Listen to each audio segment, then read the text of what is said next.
കുറച്ചിളം ചൂട് പാലെടുത്ത് അതിലേക്ക് 1/2 ടേബിൾ സ്പൂൺ ഷുഗറും 3/4 ടീസ്പൂൺ ഈസ്റ്റും ചേർത്ത് നന്നായിട്ട് മിക്സ് ചെയ്ത് പൊങ്ങാനായി മാറ്റി വയ്ക്കുക. ഇതിപ്പോൾ പൊങ്ങിയിട്ടുണ്ട്. ഇനി ഒരു ബൗളിലേക്ക് 1/4 കപ്പ് പാല്, പൊങ്ങിയ ഈസ്റ്റ്, 1/2 ടേബിൾ സ്പൂൺ ഓയിൽ, ഒരു പിഞ്ച് ഉപ്പ് എന്നിവ ചേർത്ത് നന്നായി മിക്സ് ചെയ്യുക.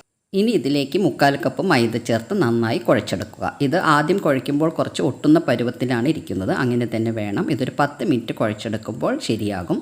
ഇനി ഇതിന് മുകളിൽ കുറച്ച് എണ്ണ തടവി ഇത് റെസ്റ്റ് ചെയ്യാനായിട്ട് 2 മണിക്കൂർ പൊങ്ങാനായി ഒരു നനഞ്ഞ തുണി കൊണ്ട് മൂടി വയ്ക്കുക.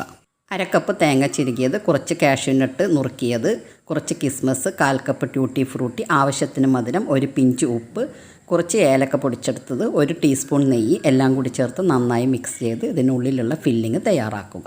ഇനിയിപ്പോൾ നമ്മുടെ മാവ് നന്നായിട്ട് പൊങ്ങിയിട്ടുണ്ട്. മാവ് ഇരട്ടി വലിപ്പത്തിലായി വരണം. ഇനി ഇത് പരത്തിയെടുത്ത് ഇതിനുള്ളിലേക്ക് ഫില്ലിങ് വെച്ച് ഇങ്ങനെ ചുരുട്ടിയെടുത്ത് ഒരു ബോളാക്കി എടുക്കുക. എന്നിട്ട് ബേക്ക് ചെയ്യുന്ന പാത്രത്തിൽ കുറച്ച് നെയ്യ് തടവി ഇതിൻ്റെ മുകളിലേക്ക് ഇത് വെച്ച് ചെറുതായിട്ടൊന്ന് പ്രസ് ചെയ്ത് കൊടുക്കുക.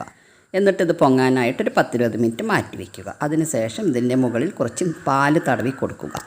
180 ഡിഗ്രി സെൽഷ്യസിൽ 10 മിനിറ്റ് പ്രീ ഹീറ്റ് ചെയ്ത മൈക്രോവേവിലേക്ക് 150 ഡിഗ്രി സെൽഷ്യസിൽ 30 മിനിറ്റ് ഇത് വേവിച്ചെടുക്കണം. ഇത് റെഡി ആയിട്ടുണ്ട്. ഇനി ഇതിൻ്റെ മുകളിലേക്ക് കുറച്ച് ബട്ടർ തടവി കൊടുക്കുക. ഇത് നന്നായിട്ട് ചൂടാറിയതിന് ശേഷം വേണം കട്ട് ചെയ്തെടുക്കുവാനായിട്ട്. ഇപ്പോൾ സൂപ്പറായിട്ടുള്ള ദിൽഖുഷ് ഇവിടെ റെഡി ആയിട്ടുണ്ട്.